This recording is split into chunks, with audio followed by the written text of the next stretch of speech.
सभी लोग बड़े भाव से मीठी मीठी तालों के साथ में भगवान संकीर्तन करेंगे।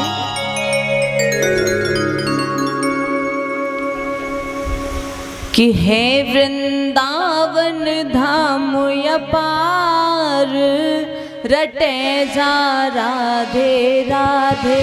हे वृंदावन धाम अपार, रटे जा राधे राधे। राधे अलवेली सरकार, रटे जा राधे राधे। ओ राधे अलवेली सरकार, रटे जा राधे राधे। रटे जा राधे राधे, रटे जा राधे राधे। रटे जा राधे राधे, जय जा राधे राधे। रटे जा राधे राधे, जपे जा राधे राधे। रटे जा राधे राधे, जपे जा राधे राधे। ओ राधे अलवेली सरकार, रटे जा राधे राधे। राधे अलवेली सरकार, जपे जा राधे राधे। और भाव से मीठी मीठी ताली के साथ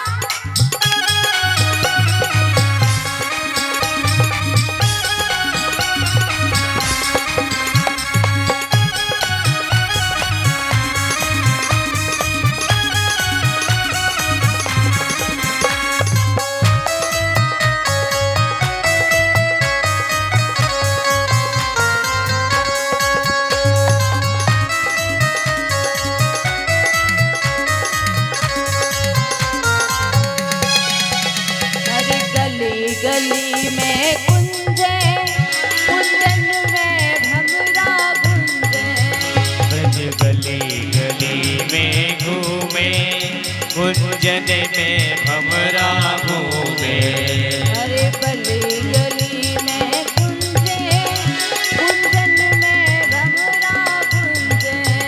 हरि बले गली में गुंजे, कुंजन में भमरा घूमे। और बग में घूमे कृष्ण कुमार, रटे जा राधे राधे। राधे अलवेली सरकार, रटे जा राधे राधे। और भाव से ताली के साथ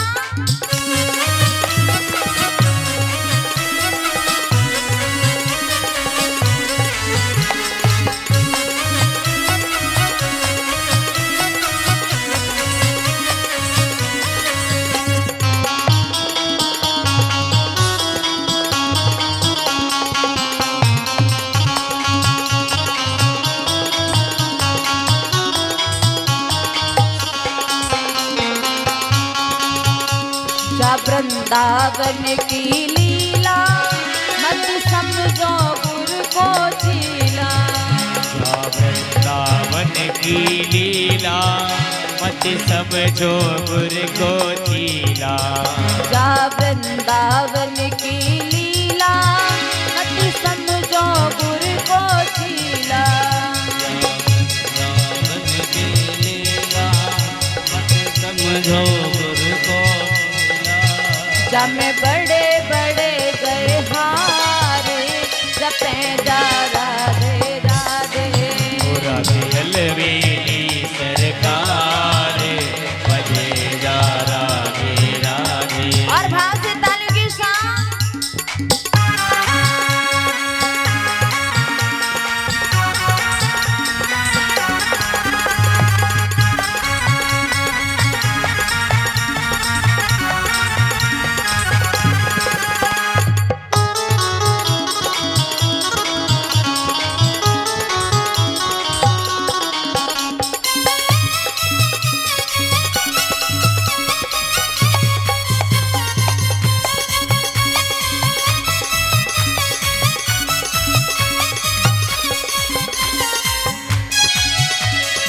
वृंदावन में आयो, तेरे राधा नाम न गायो।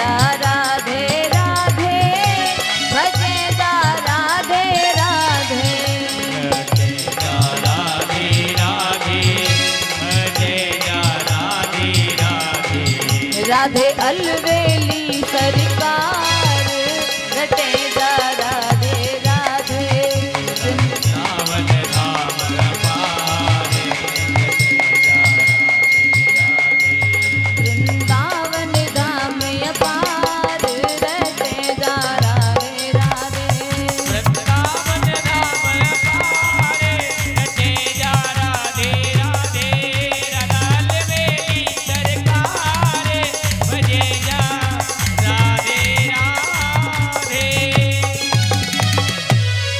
श्रीमद् भागवत महापुराण की जय हो। बोलो जय जय श्री राधे श्याम। इधर श्री सुखदेव समझाने लगे, हे राजन, देवहूति मैया जब नदी बन गई है तो उनका वंश और आगे नहीं चला। ये देवहूति मैया 3 बहनें थी, आकुति, देवहूति और प्रसूति। प्रसूति नाम की जो बहन है वो दक्ष नाम के जो प्रजापति हैं उनको विवाही गई, और आकुति का विवाह रुचि प्रजापति के साथ हुआ। उन्हीं के यहाँ पर भगवान यज्ञदेव का प्रादुर्भाव हुआ, और प्रसूति का विवाह दक्ष प्रजापति के साथ हुआ, और उन्हीं दक्ष प्रजापति की बेटी का नाम है सती, और इन्हीं सती का विवाह शंकर भगवान के साथ हुआ।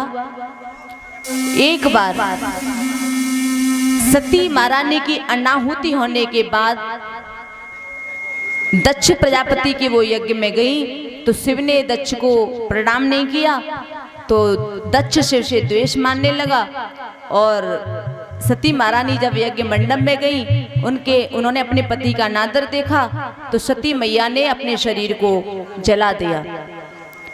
जब ये बात सुनी तो परीक्षित महाराज पूछने लगे, प्रभु सती मैया ने अपने शरीर को क्यों जलाया, ये सब लीला कैसे हुई, मुझे थोड़ा विस्तार से बताएं। इतना सुना तो श्री सुखदेव जी महाराज बताने लगे हैं कि देखो, सती मैया दक्ष प्रजापति की पुत्री थी, और दक्ष प्रजापति भगवान शिव से बड़ा द्वेष मानता था, लेकिन फिर भी उसे सती का विवाह शिव जी के साथ में करना पड़ा। और जब सती मैया का विवाह शंकर भगवान के साथ हुआ तो सती मैया शिव जी के साथ रहने लगी है, और जब सती मैया शिव जी के साथ रहने लगी तो एक समय घटना घटित होती है। बताया गया है कि एक घटना घटित हुई और उसी के कारण सती मैया को अपना शरीर त्यागना पड़ा। तो यहाँ पर तुलसी बाबा भी लिख रहे हैं सती चरित्र के बारे में, और भागवत में भी सती चरित्र के बारे में बताया गया है। तो बताया है, एक बार त्रेता युग माही, एक बार त्रेता युग माही, शंभु गए कुंभज रे सिपाही, शंभु गए कुंभज रे सिपाही, संग सती जग जननी भवानी, संग सती जग जननी भवानी, संग सती जग जननी भवानी, संग सती जग जननी भवानी, पूजे ऋषि अखिलेश्वर जानी, पूजे अखिलेश्वर जानी, हाँ पूजे ऋषि अखिलेश्वर जानी। एक बार त्रेता युग में भगवान शिव जी कथा सुनने के लिए गए, और कथा सुनने के लिए वो अगस्त ऋषि के आश्रम में गए। जिनका जन्म कुंभ से हुआ था, उनके मुखारविंद से शिवजी कथा सुनने के लिए गए। उनके पास में पहुंचे हैं, जो खुद जन्म आए, वो कैलाश के अतुंग शिखर को छोड़ करके और कुंभज ऋषि के आश्रम में पहुंचे हैं।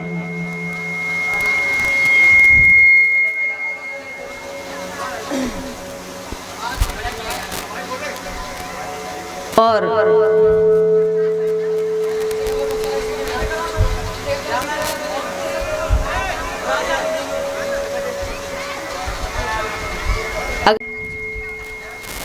तो देखो भैया, यहाँ पर उन्होंने कथा का कितना गौरव बढ़ाया। बताया गया है भोले बाबा के बारे में कि रच महेश निज मानस राखा। शिवजी रामायण के महान वक्ता थे, फिर भी कथा सुनने के लिए वो अगस्त ऋषि के आश्रम में गए हैं। शंभु गए कुंभज ऋषि पाई, और जब आए हैं तो जिसका जन्म कुंभ से हुआ उसके मुखारविंद से कथा सुनने के लिए आए। और जब शिव और सती आश्रम में आए हैं तो संग सती जग जननी भवानी, सती और शिव को देखकर के अगस्त जी बड़े प्रसन्न होते हैं, दोनों की पूजा करने लगे हैं। तुलसी बाबा लिखते हैं कि उन्होंने शिव जी की पूजा की तो शिव जी ने उसका बड़ा अच्छा अर्थ लगाया। सोचने लगी, ये महाराज, ये महात्मा कितने सरल हैं कि इनके यहाँ पर मैं कथा सुनने आया हूँ, श्रोता हूँ, ये वक्ता हैं, नियम के अनुसार तो मुझे इनकी पूजा करनी चाहिए, लेकिन ये फिर भी मेरी पूजा कर रहे हैं। यानी वक्ता श्रोता की पूजा कर रहा है।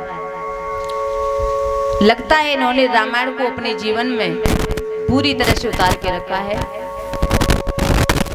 कितने सरल है ये। शिवजी ने पूजा का ऐसा अर्थ लगाया, लेकिन जब अगस्त ऋषि ने भवानी की पूजा की, सती मैया की पूजा की, तो सती मैया ने उस पूजा का गलत अर्थ लगा लिया। सती मैया सोचने लगी, ये कैसा वक्ता है जो कि श्रोताओं की पूजा कर रहा है। प्रभु मुझे पता नहीं कहाँ पे लेके आ गए हैं, राम कथा कहना ये इसके बस की बात नहीं है। पूर्वाग्रह सती मैया के दिमाग पे हावी हो गया। तो देखो भैया, ये दक्ष की बेटी हैं जिनमें बुद्धि तत्व की प्रधानता थी, और इसीलिए उन्होंने ऋषि की सरलता का गलत अर्थ लगा लिया। सोचा कि रामचरित्र तो अपार है और ये महात्मा क्या कथा कहना जाने, भगवान मुझे कहाँ पे ले आए हैं। अब ये कथा कहेगा तो मुझे बैठना तो पड़ेगा ही, क्योंकि मेरे पति के साथ आई हूँ, पति बैठेंगे तो मुझे भी बैठना पड़ेगा। बस यही पूर्वाग्रह उनके मन में पैदा हो गया।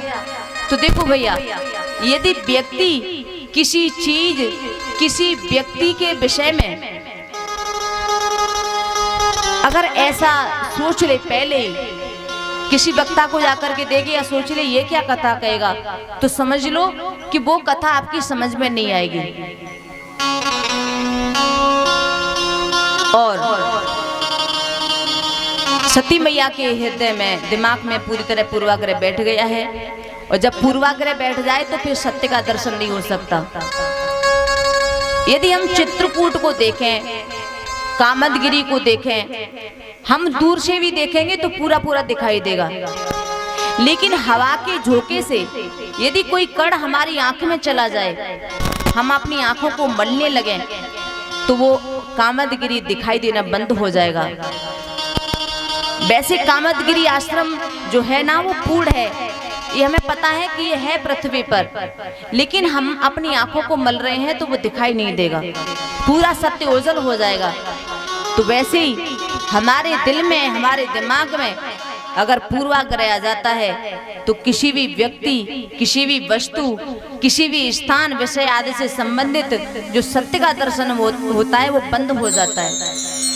तो भवानी जो थी, उनकी आंखों में पूर्वाग्रह आ गया है, परिणाम स्वरूप सती मैया ने एक संत की सरलता का बहुत गलत अर्थ लगा लिया। उनका जन्म कुंभ से हुआ, तो क्या इसी कारण वो कथा कहने के योग्य नहीं है? देखो भैया, जन्म के बारे में अगर विचारेंगे तो पुराणों में ऐसी बहुत सी चर्चा मिलती है। और गुजराती में एक विद्वान ने लिखा है कि माता एनी खारवड़ पिता जैना पारासर अरहार पुराण आलेख्याम एमाम कुलना तो क्याम रहो। यदि पुराणों में डुबकी लगाई जाए तो बड़ी मुश्किल हो जाएगी। किसी का जन्म कहाँ हुआ ये महत्व की बात नहीं है।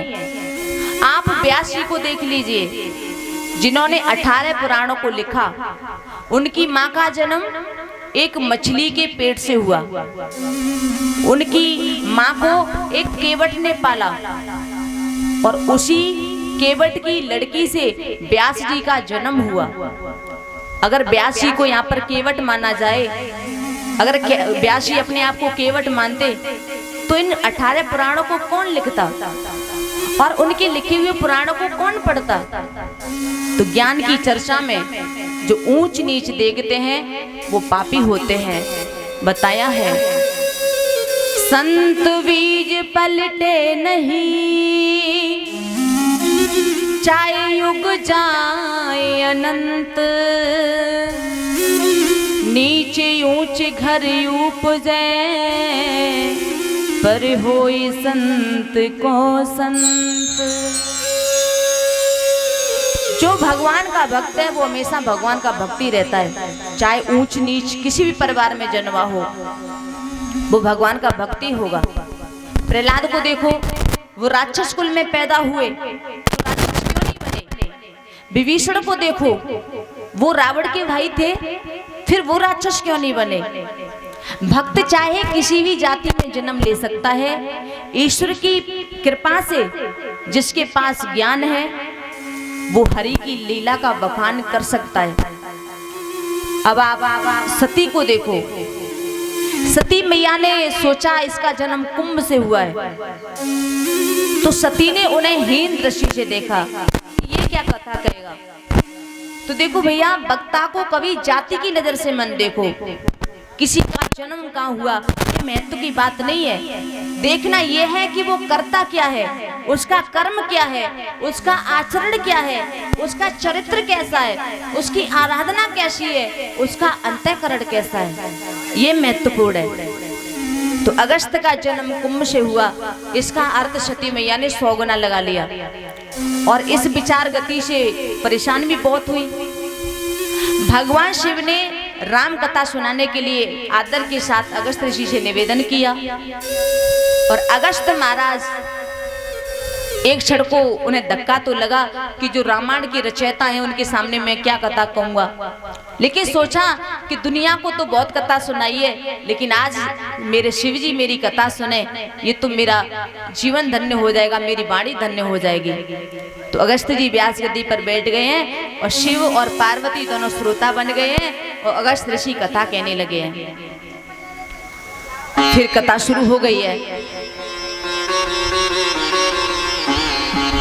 भोले बाबा बड़ा मन लगा करके कथा सुन रहे हैं। सती मैया वो बेचारी मजबूरी में कथा सुन रही हैं कि अपने पति के साथ आई हूँ, यहाँ बैठेंगे ये तो मुझे भी बैठना पड़ेगा। तो उनका ध्यान कथा की तरफ नहीं है, वो तो इधर उधर देखती रही।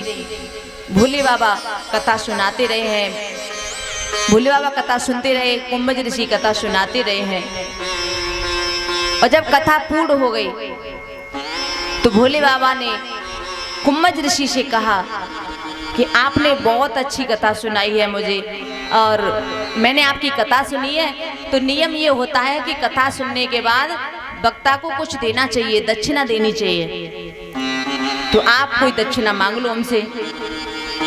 तो कुंभज ऋषि ने मना कर दिया, नहीं प्रभु मुझे कुछ नहीं चाहिए। अगस्त महाराज सोचने लगे हैं कि मैं मांगू तो क्या मांगू, इसलिए मना करने लगे, नहीं प्रभु मुझे मांगना नहीं है, क्योंकि तुमने ये मानव का शरीर दिया है यही पर्याप्त है, अब कुछ मांगना बचा ही नहीं है। और मैं कुछ मांगू तो कुछ देना, ऐसा आप कभी मत करना, क्योंकि अगर आपने दे दिया तो मैं तुम्हारा प्रेमी नहीं मजदूर हो जाऊंगा, तेरा भक्त नहीं रहूंगा, क्योंकि मैंने तुम्हारी जो बंदगी की उसे आपने देकर के चुका दिया। और इसीलिए हमारे देश के जो साधु होते हैं, संत होते हैं, महात्मा होते हैं, वो कभी मांगते नहीं हैं। और भैया मांगना सबसे खतरनाक बात है।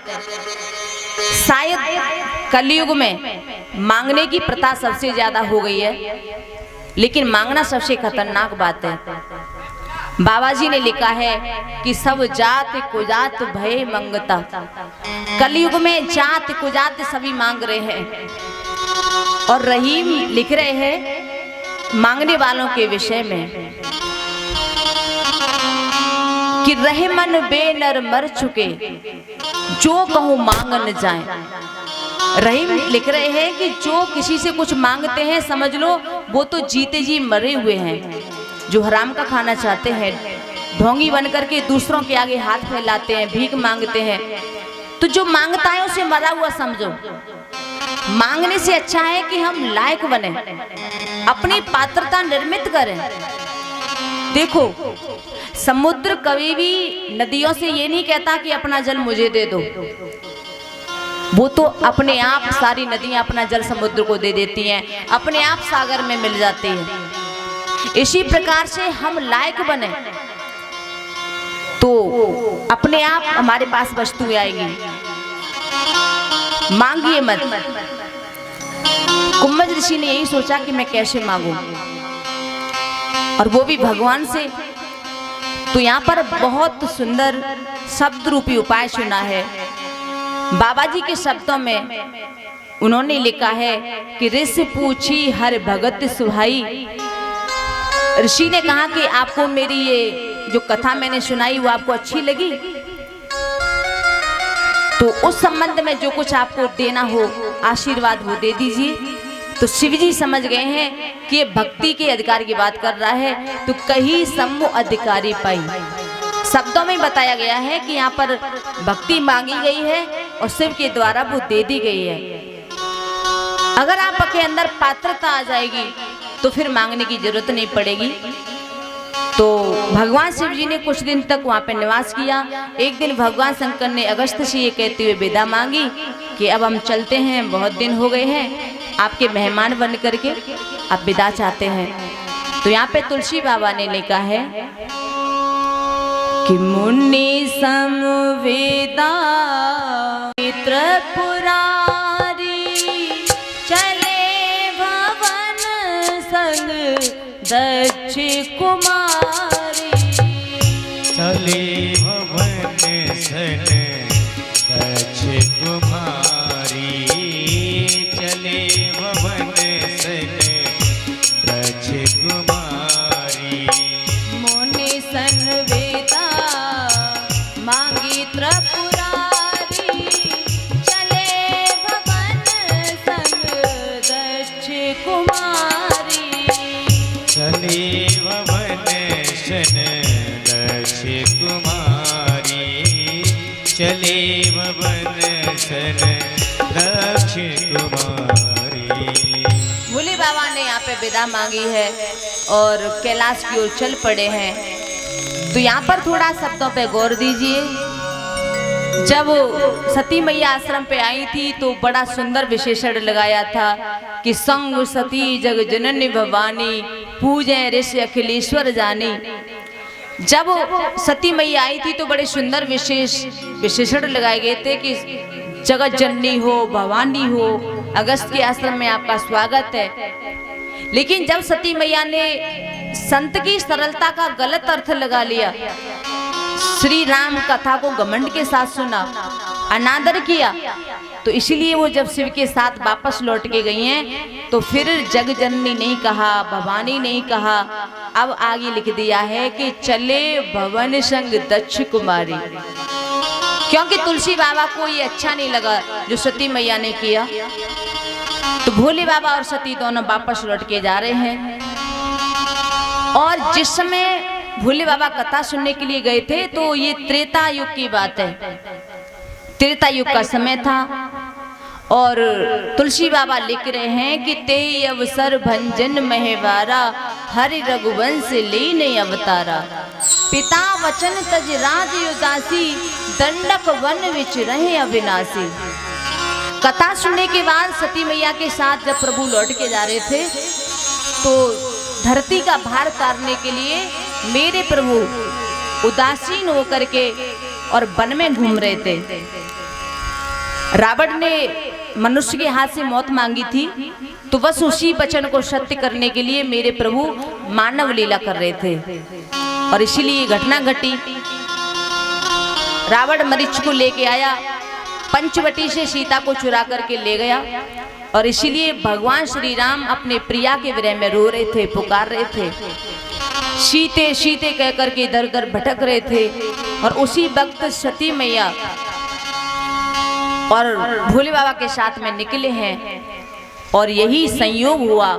तो गोस्वामी जी लिखते हैं कि कबहू जोग वियोग न जागे, कबहू जोग वियोग न जागे। देखा प्रगट बिरह दुख ताके, देखा विरह दुख ताके। हे खग मृग मधुकर सैनी, हे खग मृग मधुकर सैनी, हे खग मृग मधुकर सैनी। हे खग मृग मधुकर सैनी। तुम देखी सीता मृग में, तुम देखी सीता मृग नयनी। हाँ तुम देखी सीता मृग नयनी। तुम देखी सीता मृग नयनी। तुलसी बाबा ने लिखा है कि जिसको योग वियोग का द्वंद कभी स्पर्श भी नहीं कर सकता, वे परमात्मा बड़ी अद्भुत लीला कर रहे थे। वियोगी की तरह रो रहे हैं, हाँ सीते कह करके पुकार रहे हैं। पशु पक्षी सभी से पूछ रहे हैं और लक्ष्मण भी उनके पीछे पीछे चिंतित हैं। शिव और सती वहां से गुजरे हैं तो भैया शंकर भगवान तो अंतर्यामी है, वो जान गए कि मेरे प्रभु की ये लीला चल रही है, मेरे प्रभु विहार कर रहे हैं और हमारा कितना बड़ा भाग्य है कि प्रभु के दर्शन हो गए। देखिए भोले बाबा सोचने लगे हैं कि आज मुझे राम कथा का जो फल होता है वो मिल गया।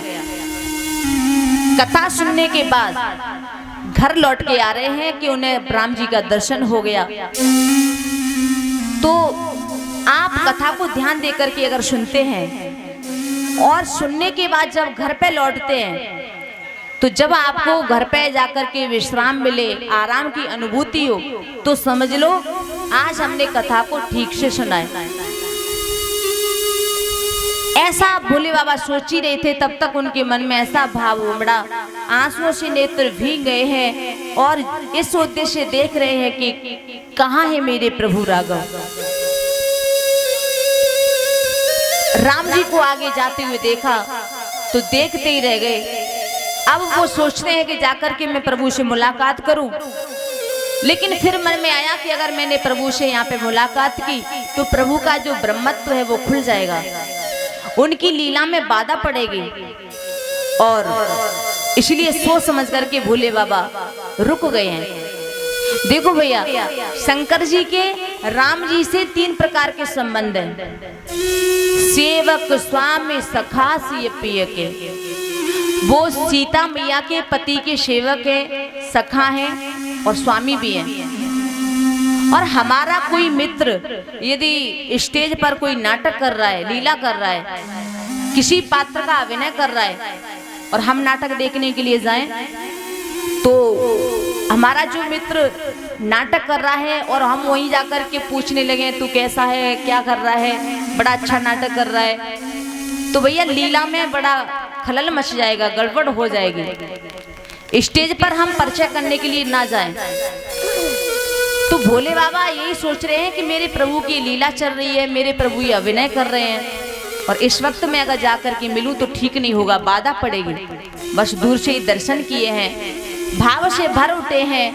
और इस विषय में मानस का स्पष्ट वर्णन है कि जेहि के जेहि पर सत्य स्नेहु, जेहि के जेहि पर सत्य स्नेहु, सोते ही मिलई न कछु संदेहु, सोते ही मिलय न कछु संदेहु।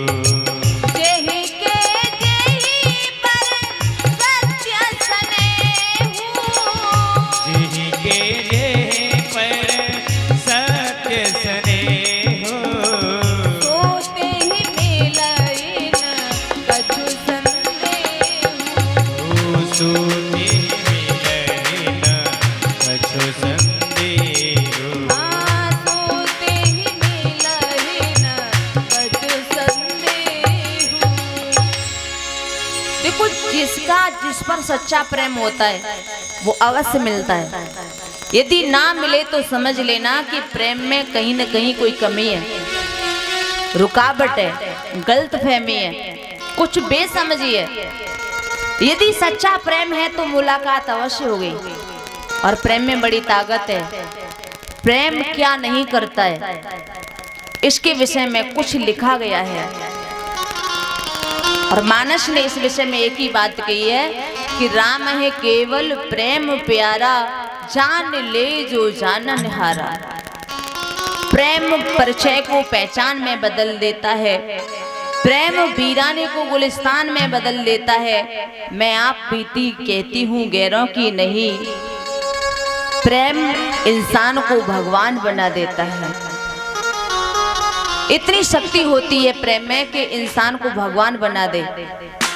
और इस स्थिति में शिव जी के हृदय में प्रेम मड़ पड़ा है, पशु वेश में आ गए हैं। और समय ते राम ही देखा, शिव जी ने राम जी को देख लिया, दर्शन कर लिया, और उनके मन में ऐसा भाव उमड़ा कि भाव में वो नाचने लगे हैं, आंखों से अश्रु बहने लगे हैं, और मुख से अथाह एकदम निकल गया मुंह से, हे सच्चिदानंद, हे जग पावन। और भाव में ऐसे डूब गए कि प्रभु के नाम को पुकारते हुए शीश झुकाने लगे हैं, प्रणाम करने लगे हैं। और शिव जी की दशा को देखा तो शिव जी की साथ में जो सती मैया है वो सोचने लगी ये क्या हो रहा है, जो अजन्मा है, अखंडानंद है, और ये इन दोनों राजकुमारों को क्यों प्रणाम कर रहे हैं जो कि वन में भटकते फिर रहे हैं। एक की पत्नी गुम हो गई है और वो उसको कामियों की तरह ढूंढ रहा है, विषय की तरह ढूंढ रहा है, और मेरे प्रभु उसे नमस्कार कर रहे हैं, कैसे और क्यों। तभी ये सवाल भवानी के मन में आया और तुरंत ही वो भोले बाबा से पूछने लगी है। देखो भैया, यहाँ कथा दोनों ने सुनी और शिवजी ने प्रभु को पा लिया, लेकिन सती मैया नहीं पा सकी हैं। क्यों? क्योंकि अगर मन में से पूर्वाग्रह निकालें तो ब्रह्म दिखाई दे। यदि जीवन में पूरा पूर्वाग्रह है तो ब्रह्म क्या, कोई व्यक्ति भी ठीक से दिखाई नहीं दे सकता।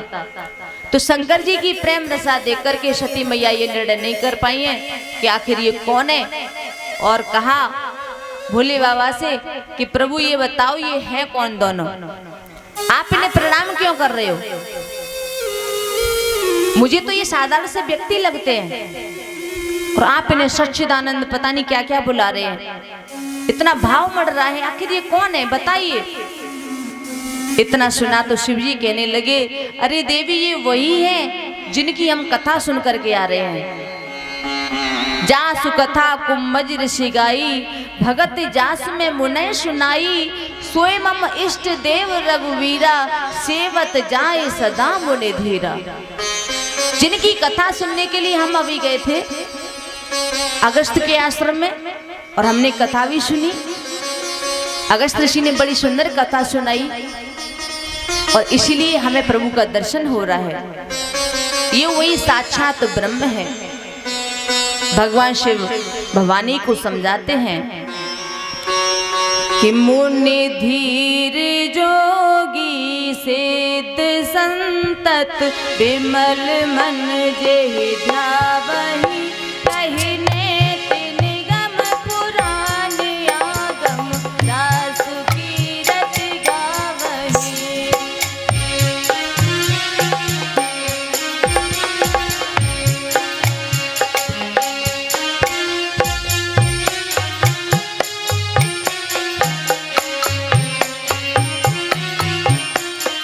सोय राम व्यापक ब्रह्म भुवन निकाय पति माया दनि अवतरे वो अपने भगत हित निज तंत्र नित रघुकुल मणि अवतरे वो अपने भगत हित निज तंत्र नित रघुकुल मणि। हे देवी, धीर मन वाले महात्मा लोग, विमन मन वाले जिनका ध्यान करते हैं, वेद जिनको नेत नेत कह करके पुकारते हैं, वही ब्रह्म राम आज रघुवीर बन करके आए हैं, मानव का रूप लेकर के आए हैं, समष्टि के पिता आज किसी के बेटे बन करके आए हैं, व्यापक ब्रह्म साक्षात रूप लेकर के आया है। ये सारे ब्रह्मांडों का मालिक है, माया के अधिपति हैं, जिन्होंने अपने भक्तों के लिए अवतार लिया है। ये बिल्कुल स्वतंत्र है। इस प्रकार भगवान शंकर जी समझा रहे हैं कि मेरे इष्ट हैं, राम है। शिव जी ने बहुत बार समझाया कि परमात्मा है, लेकिन सती मैया ने स्वीकार नहीं किया कि ये परमात्मा है और सवाल पे सवाल करने लगी हैं। कहने लगी अगर ये ब्रह्म है, ये परमात्मा है, तो क्या इनको पता नहीं कि इनकी पत्नी को रावण उठा के ले गया है? और अभी आप कह रहे हो कि ये व्यापक है, तो व्यापक को वियोग कैसा? भगवान शिव जी ने कहा कि ये अवतार लेकर के आए हैं और इस समय इनकी लीला चल रही है और इसीलिए ये रो रहे हैं। वैसे इन्हें किसी का वियोग नहीं होता है, लेकिन फिर भी सती मैया ने उनकी बात नहीं मानी। बहुत बार समझाया, लेकिन नहीं मानी है। तो देखो भैया, शिव जी त्रेता युग में सती को समझा रहे हैं, जो राम उनके वर्तमान काल में थे, सामने थे, उस समय शिव जी सती को समझा रहे हैं कि ये वही राम है, ये वही राम है, ये ब्रह्म है। लेकिन सती उनको मानने के लिए तैयार नहीं थी। और आज यदि हम चिल्लाएं और कहें कि राम ब्रह्म है, राम ब्रह्म है, और कोई बुद्धिजीवी आकर के इनकार कर दे, वो ब्रह्म मानने के लिए तैयार नहीं है, तो फिर उसका क्या रोना? क्योंकि विद्वानों ने बताया है कि राम को समझना बड़ा कठिन है। रामायण में बताया गया है, जदपि कहे शिव बार बहु लागन युर उपदेशु हरि माया बल जान जिया बोले बिहसी महेशु। भगवान शिव ने सती को बार बार समझाया कि ये परमात्मा है, ये राम वही है जिनकी कृपा से ये संसार चल रहा है, लेकिन सती मैया नहीं मानी है। तभी शंकर जी ये सोच करके हंस पड़े कि भगवान की माया कितनी प्रबल है, आज सती को भी अपने बस में ले लिया। शंकर जी ने कहा कि देवी, यदि आपके दिल में ये बात नहीं बैठती तो आप ऐसा करें, मैं यहाँ बैठा हूँ वृक्ष के नीचे, आप जाकर के परीक्षा कर लो और स्वयं निर्णय कर लो कि ये भगवान है कि नहीं, जाकर के फैसला कर लो। तो देखो भैया, बुद्धिजीवी जो व्यक्ति होते हैं वो हमेशा परीक्षा लेकर के ही मानते हैं। शिव जी ने कहा आप जाओ परीक्षा ले लो। अब सती मैया चली हैं। भोले बाबा ने इतना समझाया, उनकी समझ में नहीं आया है। भोले बाबा जाते समय सती मैया से कहते हैं कि देवी, परीक्षा लेने के लिए तुम जा तो रही हो, लेकिन विवेक से काम लेना, और नहीं तो बाद में पछताना पड़ेगा। ऐसा कहकर के शिव जी एकांत में बैठ गए हैं। सती मैया परीक्षा के लिए गई, लेकिन शिवजी ने मनी मन सोच लिया कि इसमें भगवान की ही कोई इच्छा होगी, वरना ऐसी बुद्धि क्यों उपजती। ऐसा सोच करके वो तो वृक्ष के नीचे बैठ गए हैं और भगवान के नाम का जाप करने लगे।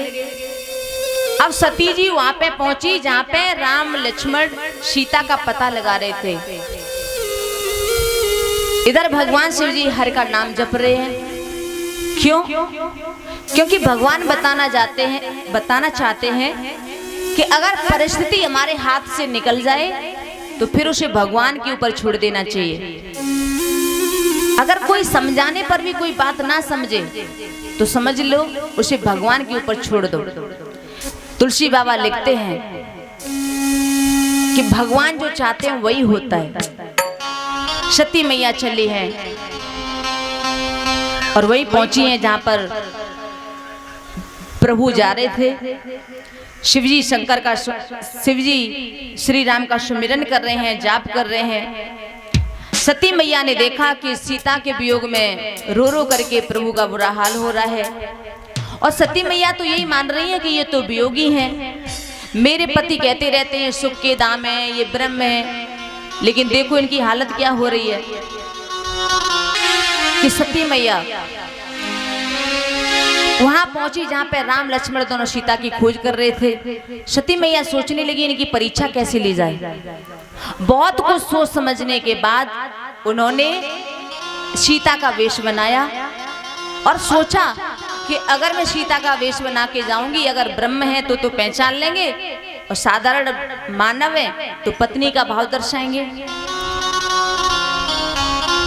और हमसे कहेंगे कि कब तुम कहाँ थी, हम कब से रो रहे हैं। इस तरह से बहुत कुछ विचारने के बाद सती मैया ने सीता का रूप धारण किया। तो भैया बिल्कुल सही वेश बनाया है। सती मैया ने वेश में कोई कमी नहीं थी, जैसी सीता का वेश था बिल्कुल वैसा ही रूप रख लिया है। लेकिन सती मैया से एक गलती हो गई। राम लक्ष्मण जा रहे थे, सती मैया ने सीता का वेश बना करके और राम लक्ष्मण के आगे आगे चलने लगी, प्रभु राम के आगे चलने लगे। यही सती मैया से सबसे बड़ी भूल हो गई। वेश तो बना लिया सीता का, लेकिन उन्हें चलना नहीं आया, ये भूल हो गई।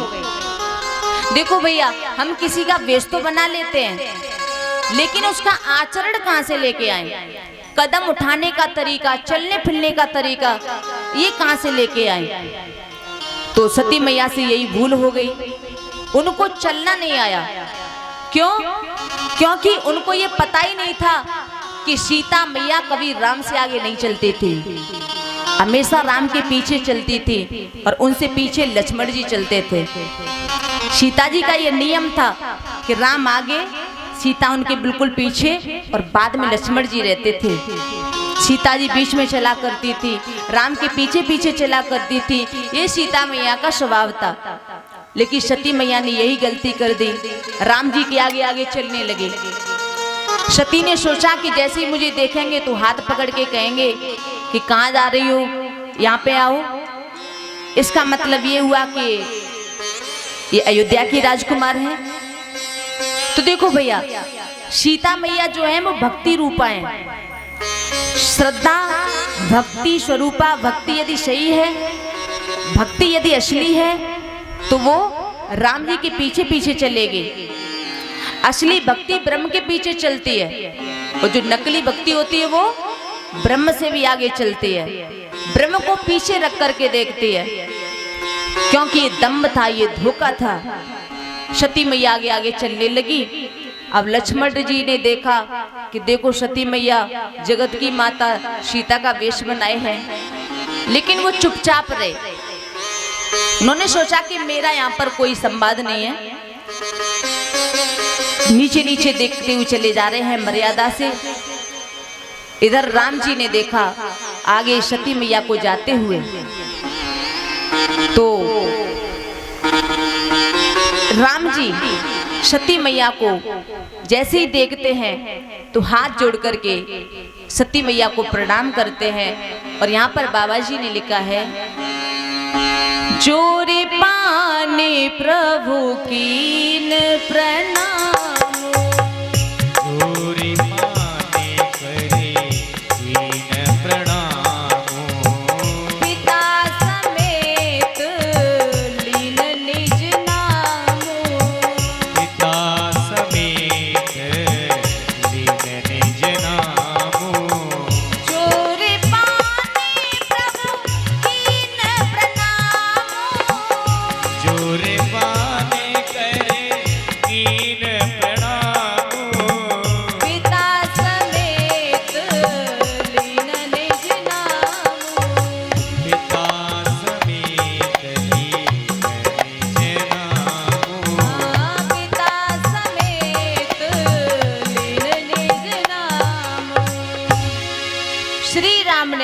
सती मैया को यहाँ पे प्रणाम किया है। और प्रणाम करने का एक अर्थ और निकलता है कि यदि वो असली भक्ति होती तो स्वयं भगवान के चरणों में आकर के प्रणाम करते, और नकली जो भक्ति होती है उसे तो ब्रह्म को ही प्रणाम करना पड़ता है।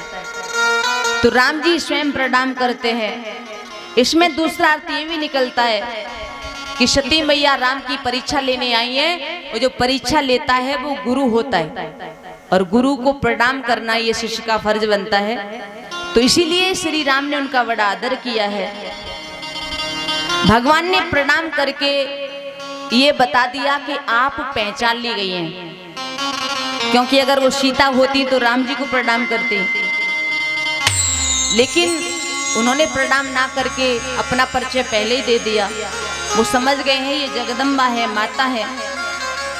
भगवान ने पिता समेत अपना नाम बताया और सब बातें बता दी। लेकिन संत लोग कहते हैं कि यहाँ पर एक बड़ी समस्या आ गई। अब राम जी के सामने ये समस्या है कि वो क्या संबोधन करें, क्या कह करके पुकारे सती मैया को। प्रणाम तो कर दिया, अपना परिचय भी दे दिया, पिता सहित नाम भी बता दिया, लेकिन भवानी को संबोधन क्या करें, क्योंकि सीता मैया का भेष है। अगर माता जी कहते हैं तो कष्टप्रद होता है, क्योंकि सीता के वेश को वो माँ कैसे कह सकते हैं, अपने ही गृहस्थाश्रम में खलल मच जाएगी। और जगदम्बा को पत्नी कहें तो भी ठीक नहीं है। तो संत लोग कहते हैं कि भगवान ने दोनों से हट करके यहाँ तीसरा रास्ता निकाला। यहाँ पर प्रभु ने कहा कि आप यहाँ पर अकेली हो और मेरे पिता शंकर जी कहाँ हैं। तो इससे ये साबित हो गया कि वो उनको माँ कहना चाहते हैं। जब ये बात सुनी तो सती मैया समझ गई कि वो पहचान ली गई है, और एक क्षण भी उन्होंने विलंब नहीं किया। सती मैया तुरंत उल्टे पांव लौट करके भागने लगी। ध्यान देने की बात है कि पर्दा, धोखा, कपट, दंभ ये सब परमात्मा के सामने टिक नहीं सकता। ऐसा देखा तो लक्ष्मण जी हंसने लगे हैं।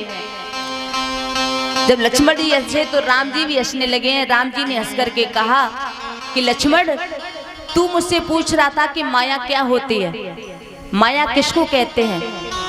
तो देखो इसी का नाम है माया। आज सती मैया को भी माया ने पकड़ लिया, और इसीलिए वो इतनी भूल कर बैठी। श्री राम ने अपनी ऐश्वर्य लीला दिखाई सती मैया को। जिस मार्ग पर सती मैया लौट के जा रही हैं, उसी पर आगे से राम, लक्ष्मण और सीता तीनों चले आ रहे हैं। तीनों को आते हुए देखा तो सती मैया हैरान हो गई। पीछे देखा तो पीछे राम लक्ष्मण खड़े हैं, आगे देखा तो आगे भी खड़े हैं, चारों ओर देखती हैं तो चारों ओर राम, लक्ष्मण, सीता नजर आते हैं। तीनों एक साथ नजर आ रहे हैं। इधर उधर चारों ओर देख करके आज सती मैया सोच में पड़ गई हैं। सब जगह परमात्मा नजर आ रहे हैं। सती मैया हैरान हो गई कि क्या देख रही हूं मैं। आंखें मूंद करके एकदम बैठ गई हैं सती मैया, और उसी समय प्रभु ने अपना ऐश्वर्य वापस खींच लिया। कुछ समय के बाद सती मैया ने अपनी आंखें खोली, और जैसी आंखें खुली तो कुछ दिखाई नहीं दिया। लौट करके वापस भोले बाबा के पास आ गई। जब भोले बाबा के पास आई तो यहाँ पर भोले बाबा ने देखा कि सती वापस आ गई हैं। तो भोले बाबा ने सती मैया को पूछा, कहो सती कैसी रही परीक्षा, तुमने राम की परीक्षा ली कि नहीं। अब सती मैया हड़बड़ाहट में सोचने लगी कि इनसे सत्य कहूंगी तो ठीक नहीं है। तो आज सती मैया झूठ बोल गई हैं। जब मुस्कुराते हुए शिव जी ने पूछा कि सब कुशल तो है, तो सती मैया ने कहा हाँ सब कुशल है। फिर पूछा कि परीक्षा कैसी रही, तो कहा कि मैंने कोई परीक्षा नहीं ली प्रभु, मैं तो बस आपकी तरह प्रणाम करके वापस लौट आई। सती मैया झूठ बोल गई हैं भोले बाबा से। जब ये सुना तो भोले बाबा कहने लगे कि तुम सच कह रही हो सती, झूठ तो नहीं बोल रही। सती मैया ने कहा हाँ बिल्कुल सच कह रही हूँ। देखो भैया, सती मैया कभी झूठ नहीं बोलती थी, लेकिन जब कोई व्यक्ति कभी झूठ ना बोले और जब अचानक कभी झूठ बोलता है तो वो पकड़ा जाता है। भोले बाबा समझ गए आज ये झूठ बोल रही हैं, लेकिन फिर भी सती मैया ने कहा हाँ मैंने कोई परीक्षा वरीक्षा नहीं ली। अपनी भूल को छिपाने के लिए वो और अनेकों प्रकार के झूठ बोलने लगे हैं। देखो भैया, जीवन में अगर हम एक भूल करते हैं तो उस भूल को अगर स्वीकार कर लिया तो समझ लो वो भूल खत्म हो गई। लेकिन अगर उस भूल को छुपाने की कोशिश करेंगे तो 100 अन्य भूलें करनी पड़ेगी। एक झूठ को दबाने के लिए पता नहीं कितना झूठ बोलना पड़ता है। एक पाप को दबाने के लिए पता नहीं कितने पाप करने पड़ते हैं। और यही काम सती मैया से हो गया। सती मैया कहने लगी प्रभु मैंने कोई परीक्षा नहीं ली, बस ऐसी चली गई, प्रणाम करके लौट आई। तो देखो भैया, जिंदगी में भूल सविशे होते हैं, लेकिन अपनी भूलों को जो स्वीकार कर ले वही संत होता है। हमारे यहाँ के कितने बड़े बड़े संत हुए, सबसे गलतियां हुई, लेकिन उन्होंने अपनी गलतियों को समाज के सामने रख दिया कि भैया हमसे ये गलती हो गई। संतों ने भूल की है, बड़े बड़ों ने भूल की है। संतों के जीवन को आप देखिए, लेकिन उन्होंने अपनी भूल को समाज के सामने रख दिया, इसलिए आज उनकी पूजा हो रही है।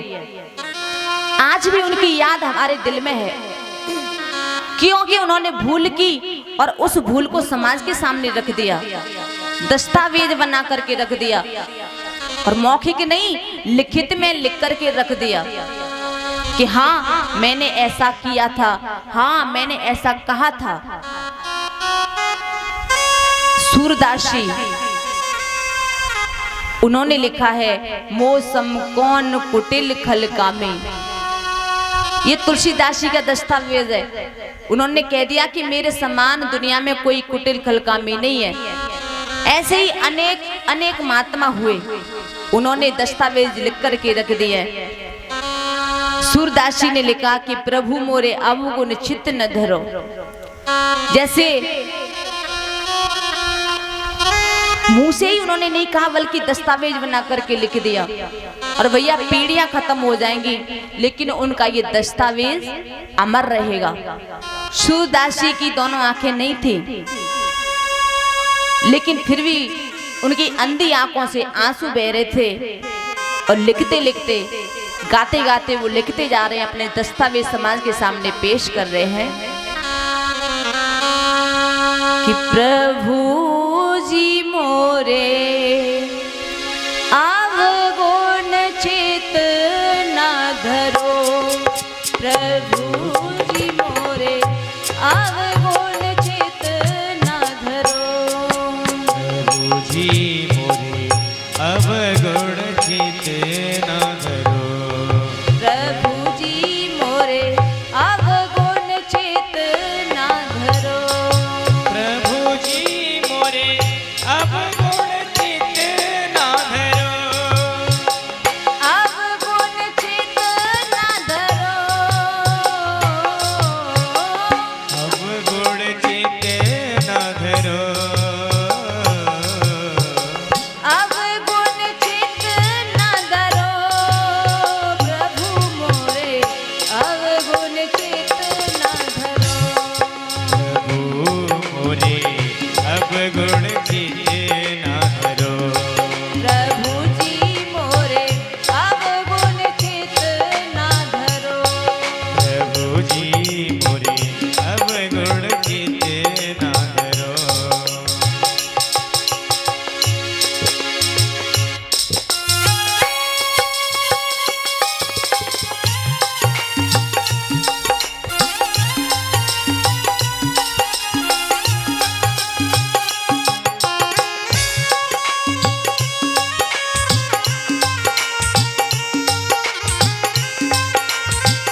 जिसको भक्ति करनी है, जिसको भगवान की प्राप्ति करनी है, उसको ये पद रोजाना रात में गुनगुनाना चाहिए कि भगवान हमारे अवगुणों को ध्यान में मत रखना और कहना समदर्शी है नाम तिहारो, समदर्शी है नाम तिहारो, समदर्शी है नाम तिहारो, समदर्शी है नाम तिहारो, चाहो तो पार करो प्रभु जी मोरे अवगुण चित न धरो, प्रभु जी मोरे अवगुण चिते ना धरो, प्रभु जी मोरे अवगुण चित न धरो। प्रभु जी मोरे अवगुण चिते ना धरो।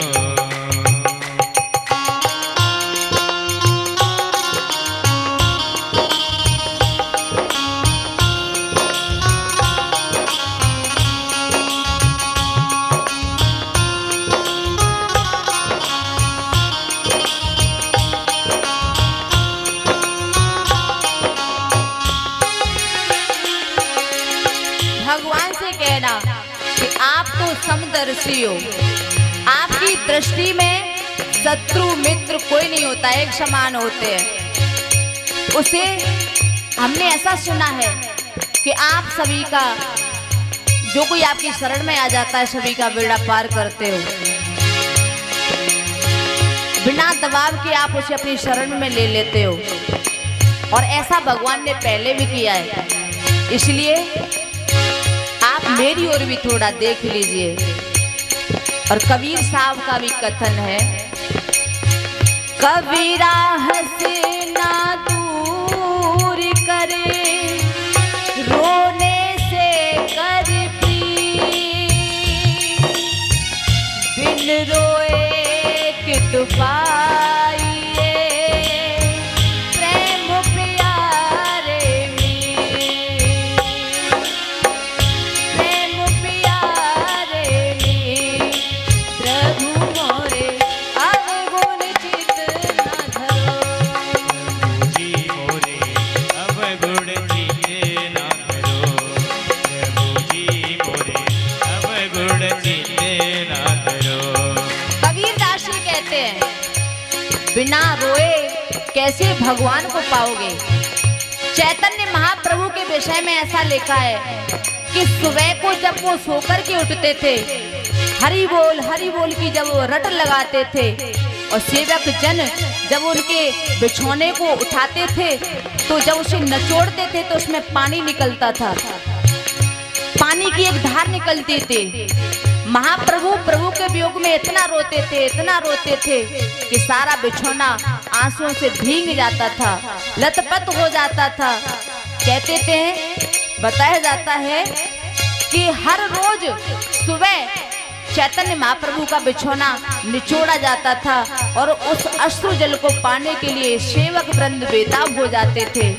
चैतन्य महाप्रभु की आंखों से, सूर्य की आंखों से, तुलसी की आंखों से इतने आंसू बहे, ये भक्त सभी यही गाते थे, प्रभु मोरे अवगुण चित न धरो, प्रभु मोरे अवगुण चिते ना धरो। एक नदिया एक नाव कहावत, नदिया एक नाव कहावत, एक नदिया एक नाव कहावत, नदिया एक नाव कहावत,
एक वरण भई सुर सर नाम परो प्रभु मोरे अवगुण चित न धरो। प्रभु जी मोरे अवगुण चित न धरो। अवगुण चित न धरो। अवगुण चित न धरो। अवगुण चित न धरो। अवगुण चित न धरो। प्रभु मोरे अवगुण चित न धरो।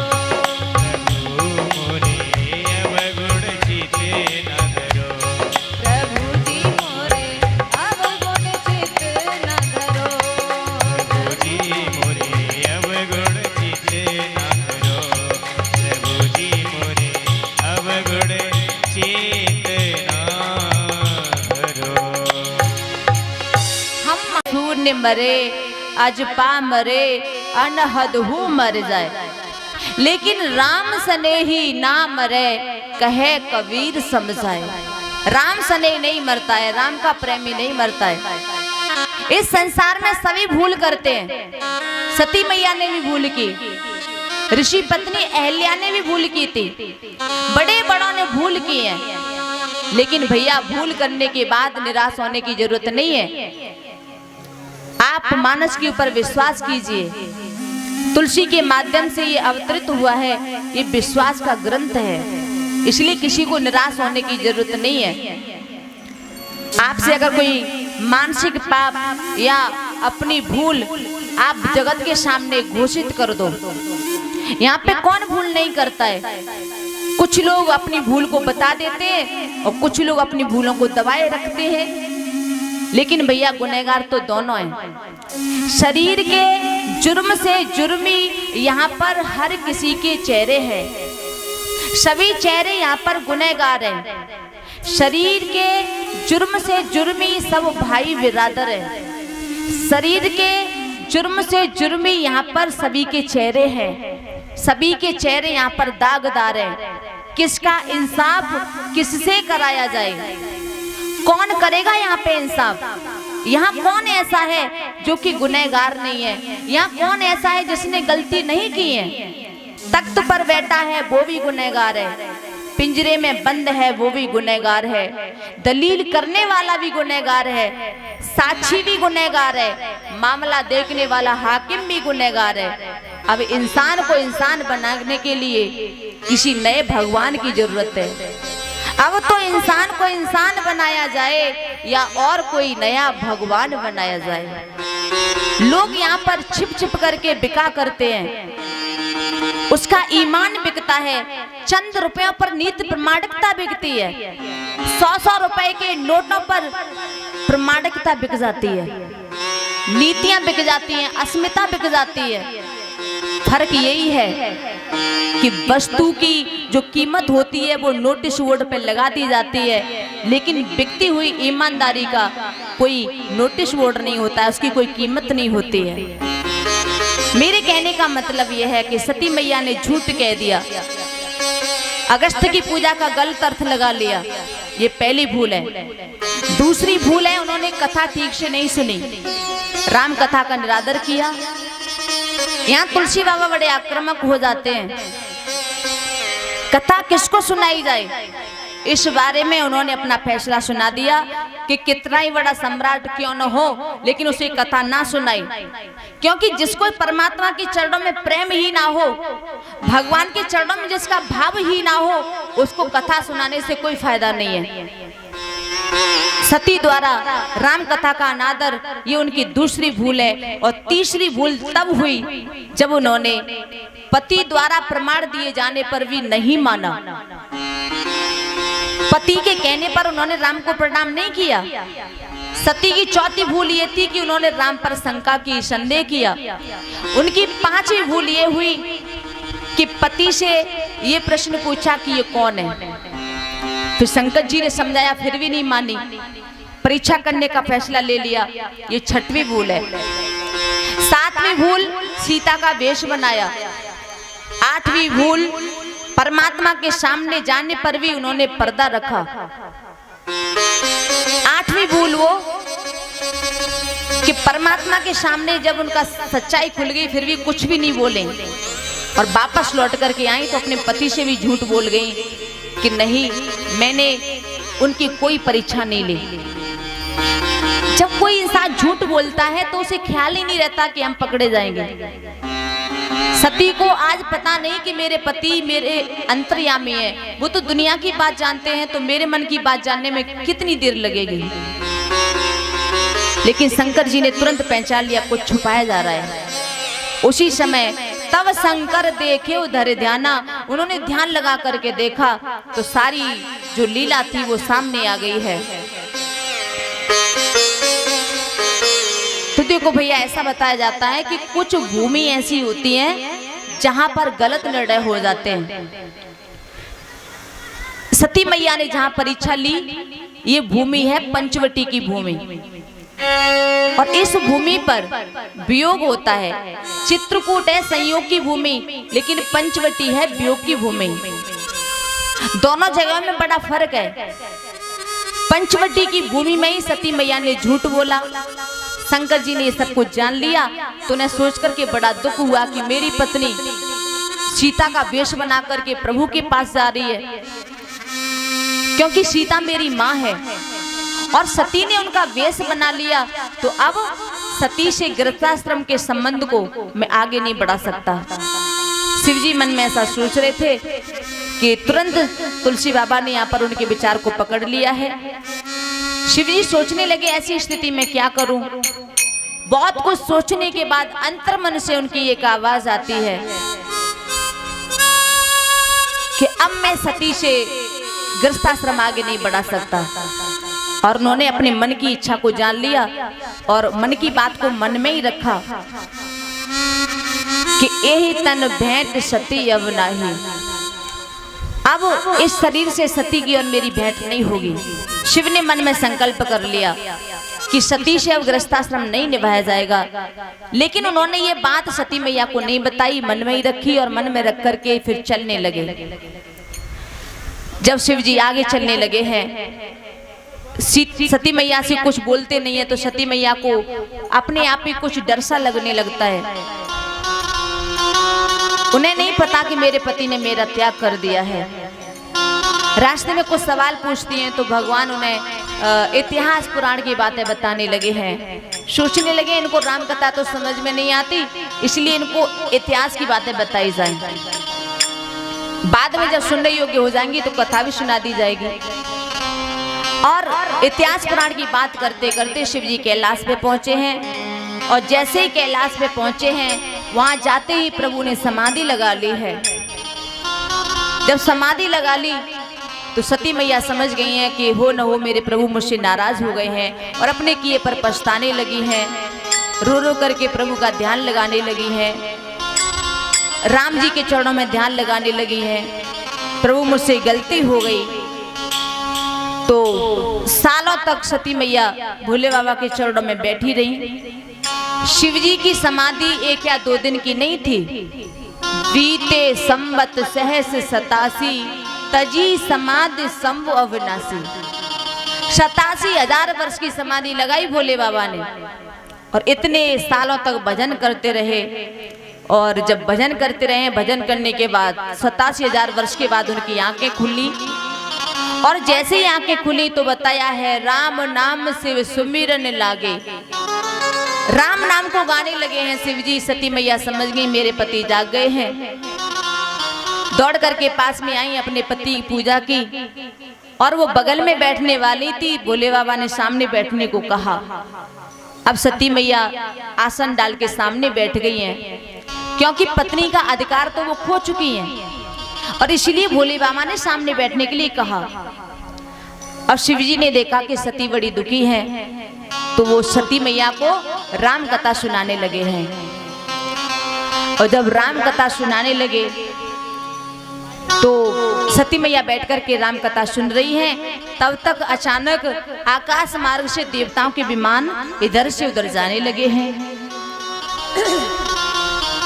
क्योंकि उस समय सती मैया के जो पिता थे दक्ष प्रजापति, उन्होंने एक यज्ञ का अनुष्ठान किया, और जब यज्ञ का अनुष्ठान किया तो उसमें उसने सभी देवताओं को बुलाया, लेकिन देवों के देव महादेव को नहीं बुलाया। क्यों? क्योंकि एक बार देव समाज में दक्ष को देख करके शिवजी खड़े नहीं हुए, शिवजी बैठे रहे, और इसी पर दक्ष नाराज हो गया, भगवान शिव का अपमान करना चाहता था। ऐसा सोच करके उसने सभी को निमंत्रण दिया, लेकिन भोले बाबा को निमंत्रण नहीं दिया, साथ में अपनी बेटी को भी नहीं बुलाया। इधर देवता अपनी अपनी पत्नियों के साथ में विमान में बैठ करके जा रहे हैं, और जैसे ही विमानों को देखा सती मैया का ध्यान कथा से हट करके विमानों की ओर चला गया। पूछने लगी, प्रभु ये विमान कहाँ जा रहे हैं, देवता कहाँ जा रहे हैं? भोले बाबा ने कहा तुम विमानों को छोड़ो, राम कथा सुनो। सती मैया ने कही नहीं नहीं प्रभु बताओ फिर भी कहाँ जा रहे हैं? भोले बाबा ने कहा कि तुम्हारे जो पिता हैं दक्ष प्रजापति, उन्होंने एक यज्ञ का अनुष्ठान किया है, ये सब वहीं जा रहे हैं। सती मैया ने कहा तो आप भी चलिए, आप नहीं चलोगे? भोले बाबा ने कहा आपके पिता ने हमें बुलाया ही नहीं तो कैसे जाएं? तुम्हारे पिता को हमसे बैर मानते हैं, और हमारे पीछे उन्होंने तुम्हें भी छोड़ दिया।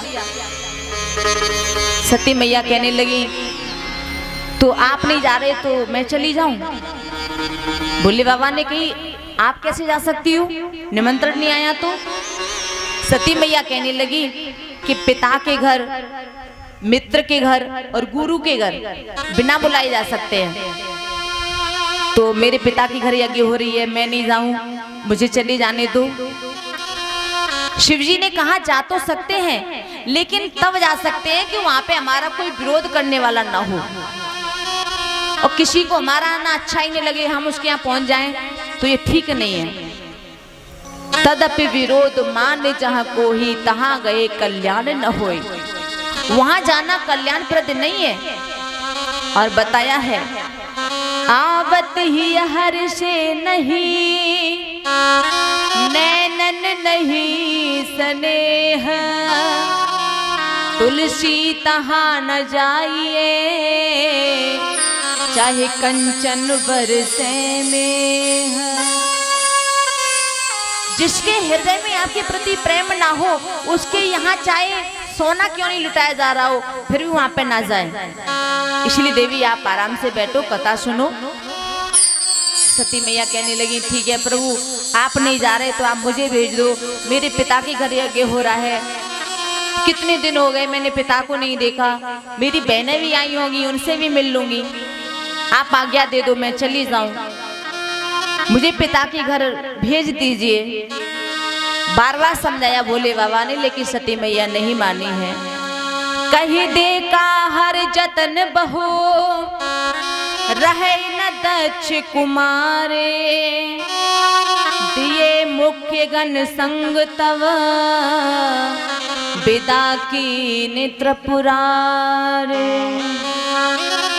लाख समझाने पर भी सती मैया नहीं मानी, तो शिवजी ने 2 गढ़ उनके साथ कर दिए हैं, और गढ़ों को साथ लेकर के सती मैया चली और पहुंच जाती है अपने पिता के यहाँ पर। लेकिन वहां पे सती मैया को कोई सम्मान नहीं देता है। सामने से सती की बहनें आ गई और सती को देख करके हंसने लगी, व्यंग भरी बातें करने लगी। कहने लगी क्यों सती, तुम्हारे पति ने भस्म लगाना बंद कर दिया कि नहीं? शमशान में ही रहते हैं या कुछ मकान वकान बना लिया? ऐसे व्यंग वचन बोलने लगी है। कपड़े पहनना शुरू कर दिया या अभी ऐसे ही दिगंबर रहते हैं? जब भोले बाबा के बारे में ऐसी बातें सुनी तो सती मैया की आंखों में आंसू आ गए हैं। सोचने लगी जिन बहनों से मिलना चाहती थी वो कैसी बातें कर रही हैं। सोचा ये तो बहनें हैं, लेकिन मेरे पिता जब मुझे देखेंगे बड़े खुश हो जाएंगे, मेरे पिता मुझे बहुत प्रेम करते हैं। सामने से दक्ष प्रजापति आ रहे थे। सती मैया ने पिता को देखा तो एकदम तेजी से पिता की ओर दौड़ी, और उसी समय दक्ष प्रजापति ने सती मैया को देखा तो दूर से ही कहने लगा कि तुम यहाँ पर क्यों आई हो? अगर तुम्हें बुलाना होता, तुमसे रिश्तेदारी चलानी होती तो तुम्हें निमंत्रण देके बुला लिया होता। जब पिताजी की ऐसी बातें सुनी है तो आज सती मैया को बड़ा धक्का सा लगा है, रो पड़ी है, सोचने लगी है मैं कितनी बड़ी पापनी हूँ। बार बार मेरे पति मुझे समझाते हैं और बार बार मैं उनकी बात को नहीं मानती। कितना मना किया था, कितना समझाया था उन्होंने, लेकिन मैं फिर भी नहीं मानी। अब मैं जान गई कि जो नारी पति की बात नहीं मानती है उसका तीनों लोकों में कहीं ठिकाना नहीं लगता। सती का हृदय हिल गया है, टूट गई है, रोने लगी हैं। और उस समय कोई भी उनसे अच्छी तरह से बात नहीं कर रहा है, लेकिन तब तक सती मैया की माँ आ गई है। सादर भले मिली एक माता। उस पूरे मायके में एक माँ ही थी जो सती मैया से अच्छी तरह से बात कर रही है, गले से लगा लिया है, बड़े प्यार से बोली है। देखो शंकराचार्य महाराज लिखते हैं, पृथिव्याम पुस्तास्ते जनन वहवा शांति सरला परम तेषां मध्ये विरल तरलो अहम तव सुतः मदीयो अयम त्यागः समुचित निदम नो तव शिवे कुपुत्रो जायत कुछ तब कुमाता न भवते। शंकराचार्य जी ने बताया है कि एक बार को पुत्र कुपुत्र हो सकता है, लेकिन माता कभी कुमाता नहीं हो सकती है। और इसीलिए माँ ने अपनी बेटी को गले से लगा लिया है, कहा बेटी आजकल तेरे पिता अहंकार में सब कुछ भूल गए हैं, तो उनकी बात का बुरा मत मानना, मैं तेरी माँ हूँ। इतना सुना माँ सती अपनी माँ के गले से लग कर के रोने लगी है, बोली मैया अब तो तुम्हारी बेटी का जीवन नरक हो गया, अब तो जीवन की गाड़ी रुकने वाली है। रोकर के अपनी माँ से कहती है कि जिंदगी की ये अंतिम घड़ी, कि जिंदगी की ये अंतिम घड़ी मात रोती मही पर पड़ी। जिंदगी की ये अंतिम घड़ी मात रोती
छटपट आ गई है।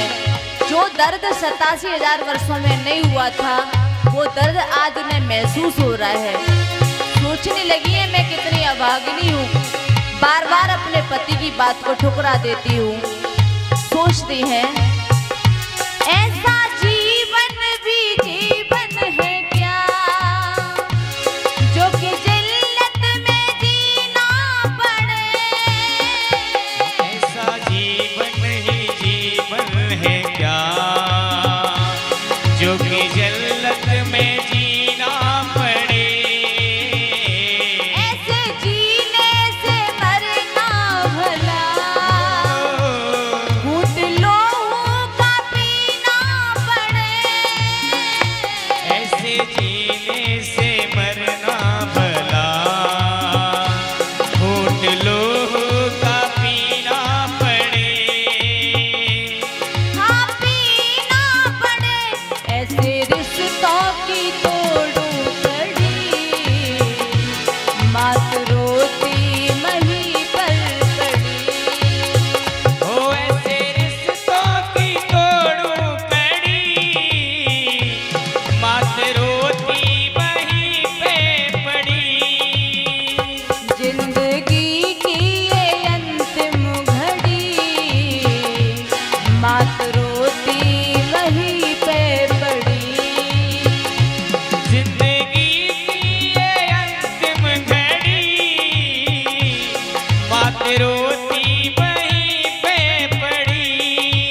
दिल में एक ही बात आती है, ऐसे जीवन से क्या फायदा जो अपमान से भरा हुआ हो।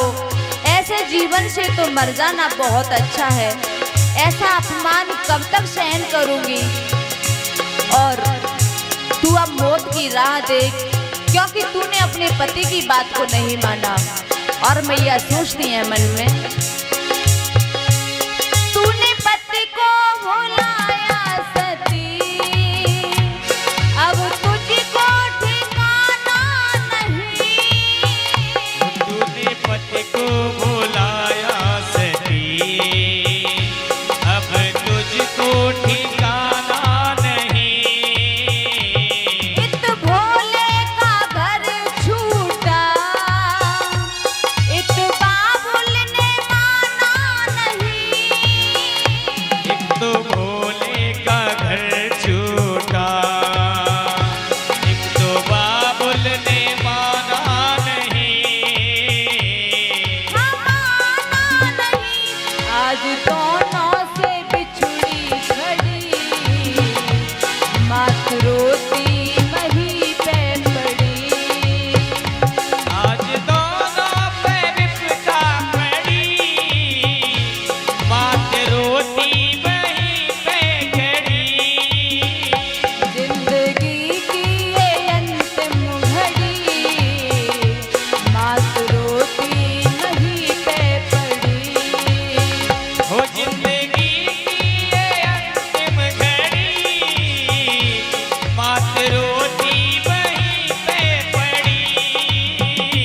मात रोती वहीं पे पड़ी। हो मात रोती वहीं पे पड़ी, मात रोती वहीं पे पड़ी। सीता सती मैया आज रो रही है, सोच रही है अब संसार में मेरा कोई नहीं है, सभी तरह मैं बर्बाद हो चुकी हूँ, अब तो सिर्फ मरना ही अच्छा है। सती की दशा को देखा तो सती की माँ सती को समझाने लगी है, कहने लगी बेटा तू पिता को छोड़, चल मेरे साथ चल, मैं तुझे यज्ञ मंडप दिखा कर के लाती हूँ, तेरा मन अच्छा हो जाएगा। माँ के कहने पर सती मैया यज्ञ मंडप के पास पहुंची हैं और यज्ञ मंडप में जब पहुंची तो चारों ओर देखने लगी, परंतु कतहु नदी के शंभु कर भागा। सती मैया ने देखा कि भगवान शंकर की कोई स्थापना नहीं है, उन्हें खुद तो नहीं बुलाया गया, लेकिन मंत्रोच्चार करके उनका आह्वान भी नहीं किया गया। सती मैया ने शिवजी का इतना अपमान देखा, ना कोई शिवजी का आसन रखा गया है। जब सती ने शिव का इतना बड़ा अपमान देखा है तो उनसे रहा नहीं गया। तब चित चढ़े हो जो शंकर कहे, शिवजी की बातों को वो स्मरण करने लगी हैं, बहुत ही दुखी हुई हैं। अपमान के विषय में मानस का सूत्र है, जदपि जग दारुण दुख नाना, सबसे कठिन जाति अपमाना। सबसे बड़ा अपमान सवा का होता है। ये देख कर के सती मैया उनसे रहा नहीं गया, आंखों में रोष आ गया, शरीर उग्र बन गया है। और यज्ञ की वेद को, जो वेदिका बनी हुई थी, उनको देखा है, चारों निगाह डाली है। सती ने बड़ी उग्रता से निवेदन कर दिया है कि हे देवगण, हे ऋषि मुनिगण और मेरे पिताजी, तुम सभी मेरी बात सुनो। सुनो सभासद सकल मुनिंदा, कही सुनी जे शंकर निंदा। सभा में बैठने वाले सभी सभासद और मुनिगण सब सुन लो, जिसने भी शंकर जी की निंदा की है और सुनी है, उन सब को योग्य फल मिलेगा। अरे मेरे पिता तो मंदमती हैं और उसी के शुक्र से ये मेरी देह बनी हुई है। जिसका पिता शिव का अपमान करे, उसकी बेटी के रूप में मुझे अब जीना नहीं है। अब तो मैं ऐसे बाप की बेटी बनूंगी जो कि मेरे पति को अपने सिर आंखों पर रखे। अब तो मैं हिमालय की बेटी बनूंगी जो शिव को स्वीकार करेगा। मैं मुनियों सहित आप सभी को दंडित करती हूँ।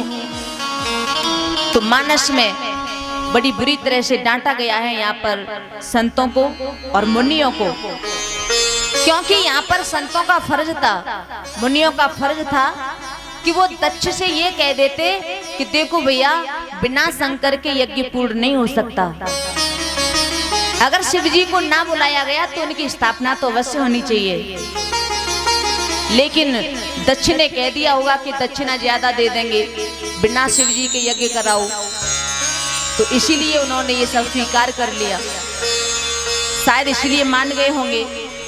भैया ये बीमारी तब भी थी और आज भी है, लेकिन उस काल में कम रही होगी। शायद प्रतिष्ठा के दबाव में मुनियों ने शिव के बिना यज्ञ कराना स्वीकार किया और इसीलिए सती मैया ने उन्हें भी दंडित किया है, मुनिंदा कह करके अपना आक्रोश व्यक्त किया है, कह दिया कि सबको दंड मिलेगा, मेरे पिता भली बात पछताएंगे। और इस प्रकार कह करके योगाग्नि प्रज्वलित कर दी है, अपने शरीर को भस्म कर दिया। आशी कहे जोग अग्नि तनुजारा, माता सती ने अपना शरीर जला दिया है, सारे मंडप में हाहाकार मच गया है। ऐसा देखा तो शंकर के गढ़ यज्ञ को विध्वंस करने लगे।